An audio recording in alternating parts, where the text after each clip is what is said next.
Elizabeth pregunta, ¿qué piensa Altamira respecto a los docentes que no se perciben como parte de la clase obrera, ya que se perciben como agentes del Estado?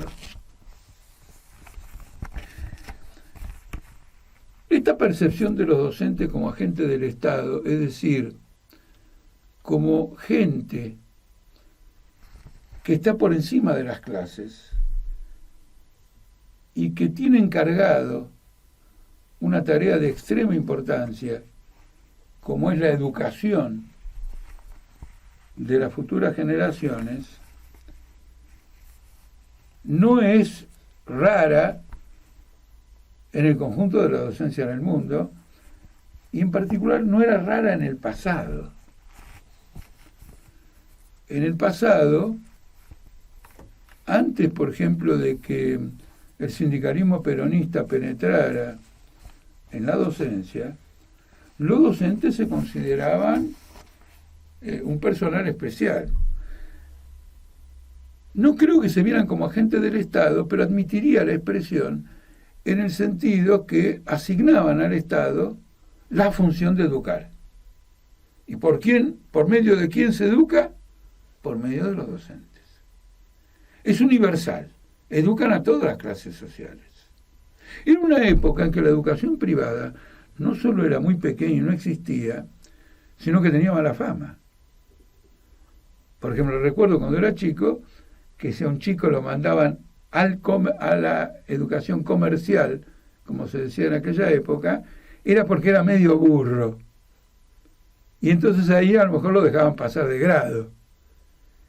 En cambio, los que no éramos burros, los que no éramos rubos, íbamos a la educación pública, estatal.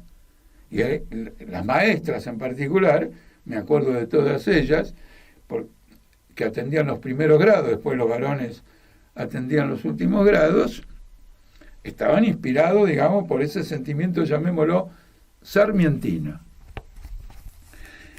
El que descubrió que los docentes son trabajadores fue el sindicalismo peronista, que con este cambio de agente del Estado a trabajadores provocó un derrumbe del salario de los docentes y provocó un derrumbe de las condiciones de la educación o del ejercicio de la docencia. Dándole la función de los trabajadores, justificaron el empobrecimiento de los docentes. No hay comparación entre lo que ganaban los docentes antes que apareciera Cetera y las jubilaciones que tenían los docentes antes que apareciera Cetera con lo que están ganando los docentes ahora. El objetivo, la líder de esta concepción se llamaba María Sánchez creo que se llamaba. María Sánchez, bueno, probablemente se llamaba María Sánchez, ahora dudo, pero casi seguro que tenía un nombre como ese, y en una corriente profundamente anticomunista. En los congresos que todavía realizaba Cetera, antes de ser fraccionada en sindicatos de numerosas provincias, vivía atacando al trotskismo y al Partido Obrero. De manera que no han ganado nada los docentes con la reclasificación como trabajadores. Y sin embargo son trabajadores. Y en particular ahora, ¿en qué el Estado favorece la privatización? Y en que el Estado deteriora la salud, la educación pública.